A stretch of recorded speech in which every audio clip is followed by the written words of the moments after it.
السلام علیکم ورحمۃ اللہ وبرکاتہ عاقل صاحب، وعلیکم السلام میں ورحمۃ اللہ ہندوستان جموں وبرکاتہ۔ کشمیر سے بول رہا ہوں، منظور احمد بٹ۔ میرا منظور سوال ہے، کیا عصر اور مغرب کے درمیان تحت الوضو پڑھنا جائز ہے یا تحت المسجد پڑھنا جائز ہے؟ تحیت المسجد نحمدہ ونصلی علی رسولہ الکریم، اما بعد۔ آپ دیکھ رہے ہیں نون ٹی وی جدہ اور میں ہوں آپ کا دوست، آپ کا ہوسٹ محمد عاقل، جدہ سے مملکت سعودی عرب۔ اگر ابھی تک آپ نے ہمارے چینل کو سبسکرائب نہیں کیا تو سبسکرائب کر لیجئے، اور آپ بھی ہمیں اگر اپنا سوال بھیجنا چاہتے ہو تو پلیز وائس میسج پر ہمارے نمبر کو نوٹ کرتے ہوئے واٹس ایپ پر میسج کر دیجئے، مجھے کال نہ کیجئے۔ کال اگر آپ کرنا چاہتے ہیں اور مجھ سے آپ طلاق کے مسئلے پر گفتگو کرنا چاہتے ہیں تو ایک کاؤنسلنگ سیشن بک کر لیجئے تاکہ میں تفصیل سے آپ سے بات کر سکوں، ایک ہی نشست میں آپ سے اور آپ کے شوہر سے بات کر لوں، اور اس کے لیے آپ کو کاؤنسلنگ سیشن بک کرنی ہوگی اور اس کی فیس بھی پے کرنی ہوگی۔ کاؤنسلنگ سیشن صرف طلاق اور اس طرح کے امور کے لیے آپ کاؤنسلنگ سیشن بک کریں۔ بھائی یہ جاننا چاہ رہے ہیں، کشمیر سے ہیں، کہ جناب اگر میں عصر کی نماز کے بعد مسجد میں داخل ہوں تو کیا اس وقت بھی تحیت المسجد یا تحیت الوضو جو دو رکعت ہوتی ہے اس کو پڑھ سکتا ہوں یا نہیں؟ سب سے پہلے صحیح بخاری اور صحیح مسلم کے اندر، صحیح احادیث کے اندر اللہ کے رسول صلی اللہ علیہ وسلم کی حدیث بڑی مشہور ہے۔ اللہ کے رسول صلی اللہ علیہ وسلم نے صحابہ سے پوچھا کہ جب آپ مسجد میں داخل ہوں، یہ فرمایا کہ جب آپ مسجد میں داخل ہوں تو مسجد کو اس کا حق دیا کریں۔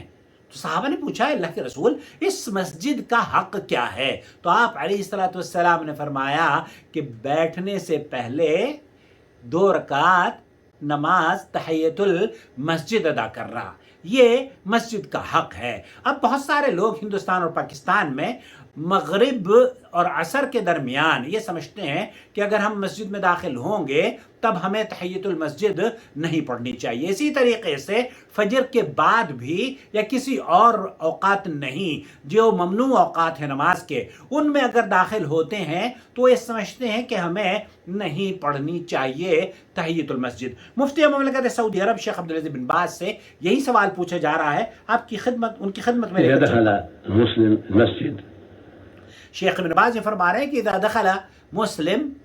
دخل المسلم المسجد بعد صلاة الفجر، بعد صلاة الفجر ليجلس فيه يقرأ أو ليستريح، أو دخل المسجد بعد صلاة العصر او دخل مسجد بعد صلاة العصر، اور اگر عصر کی نماز کے بعد بھی آپ داخل ہوئے ہیں مسجد میں وقرب المغرب قرب المغرب، مغرب سے تھوڑی دیر پہلے عصر اور مغرب کے درمیان آپ داخل ہوئے ہیں، صلاة المغرب هو مخير على الصحيح من أقوال العلماء. ہوا مخیر من صحیح علی اقوال العلماء، یہاں اس بات کا آپ کو اختیار ہے کہ اگر آپ کو اختیار دیا گیا ہے العلم کے صلى نزدیک، التحية وهو أفضل.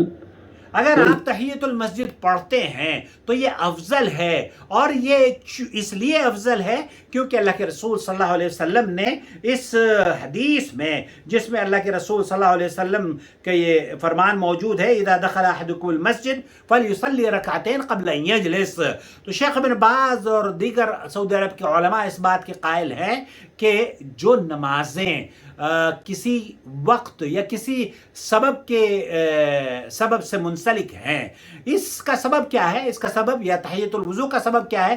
تحیت الوضو کا سبب یہ ہے کہ آپ وضو کریں، 2 رکعت پڑھ لیں، کبھی بھی آپ وضو کریں گے 2 رکعت آپ پڑھ سکتی ہیں یا پڑھ سکتے ہیں۔ اسی طریقے سے تحیت المسجد ہے، آپ تحیت المسجد پڑھنا چاہتے ہیں، مسجد میں داخل ہوئے ہیں تو اس کو داخلے سے منسلک کیا ہے۔ اللہ کے رسول صلی اللہ علیہ وسلم نے صحیح بخاری کے اندر اذا دخل احدکم المسجد، جب مسجد میں داخل ہو تو 2 رکعت نماز پڑھ لیں۔ اب بیٹھنے سے پہلے 2 رکعت نماز آپ پڑھ سکتے ہیں، تو یہ وہ نمازیں ہیں۔ شیخ سعد شطری نے بھی، میری چینل پر ویڈیو موجود ہے، کئی علماء کی ویڈیو موجود ہیں، لیکن یہ بہت عام سوال ہے، اس لیے میں نے اس کو دوبارہ ریکارڈ کیا تاکہ آپ کو یہ فضیلت حاصل ہو، اور اللہ کے رسول صلی اللہ علیہ وسلم کی حدیث کے مطابق آپ مساجد کا حق ادا کیا کریں۔ اللہ کے رسول صلی اللہ علیہ وسلم نے مساجد کا حق بیان کیا ہے اس نماز کو، تو 2 رکعت نماز پڑھ لیجئے، اور عصر اور مغرب کے درمیان بھی اگر آپ داخل ہوتے ہیں تو یہ وہ نمازیں ہیں جن کے لیے کوئی ممنوع وقت نہیں ہے، اور انہی نمازوں میں سے ایک نماز طواف کی نماز ہے۔ اللہ تعالیٰ آپ کو طواف کی سعادت بخشے اور حرم شریف کی زیارت کے لیے آپ آئیں۔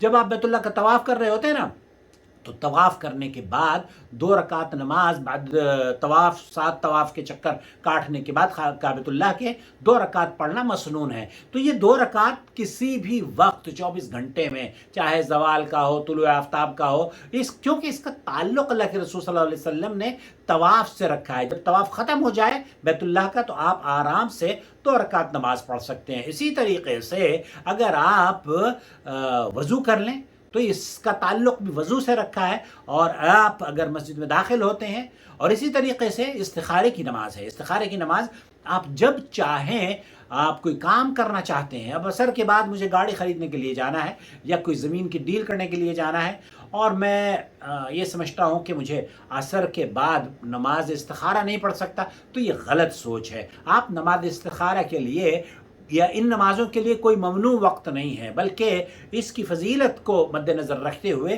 بہت سے اہل علم کا موقف یہ ہے جو کہ صحیح راجح قول ہے کہ آپ جب مسجد میں داخل ہوں تو بیٹھنے سے پہلے 2 رکعت چاہے مغرب سے پہلے ہی آپ پہنچیں 2 رکعت نماز آپ پڑھ سکتے ہیں. اور وہ نمازیں جو کہ عام نمازیں ہیں ان کے لیے ممنوع ہے کہ آپ جناب آپ کو کوئی آپ سوچ رہے ہیں کہ نوافل میں ادا کر لوں تو عصر سے مغرب تک یا فجر سے طلوع آفتاب تک کوئی نماز نہیں ہے. لیکن ان نمازوں کے علاوہ جو کہ جن کا تعلق کسی سبب سے ہے مجھے امید ہے وضاحت ہو گئی ہوگی. مجھے یہ بھی امید ہے کہ آپ اس ویڈیو کو دیکھنے کے بعد دوسروں کے ساتھ شیئر کریں گے. اور ہمارے چینل کو ابھی تک اگر آپ نے سبسکرائب نہیں کیا ہے تو سبسکرائب کر لیجئے. اور اگر اسے مستحکم کرنا چاہتے ہیں اسے سپورٹ دینا چاہتے ہیں تو جوائن ممبرشپ اختیار کرنے کے بعد اس چینل کو آپ معمولی سی آپ کی سپورٹ بھی ہماری کام کو مستحکم کرے گی اور ہماری آواز کو دوسروں تک دور تک پہنچنے کا سبب بنے گی. اور آپ اس چینل کے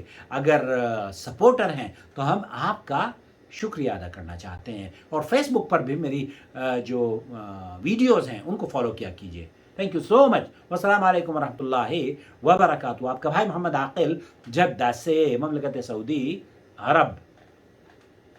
اوقات النہی علی نوعین 2 طرح کے نماز کے ممنوع اوقات ہوتے ہیں. نفل کے بارے میں پوچھا جا رہا ہے. بعد الفجر الى بدء طلوع الشمس فجر کے بعد سے لے کر سورج طلوع ہونے سر اور مغرب سے لے کر عصر سے لے کر مغرب تک. موسع يجوز فيها فعل ذوات الاسباب. یہ وہ اوقات ہیں جبکہ نوافل پڑھنا ممنوع ہے لیکن کچھ نوافل ایسے ہیں جو کہ سبب کے ساتھ جڑے ہوئے ہیں. وما أرسلنا من قبلك إلا رجالا نوحي إليهم فاسألوا أهل الذكر إن كنتم لا تعلمون. بالبينات والزبر وأنزلنا إليك الذكر لتبين للناس ما نزل إليهم ولعلهم يتفكرون. أفأمن الذين مكروا السيئات أن يخسف الله بهم الأرض أو يأتيهم العذاب من حيث لا يشعرون.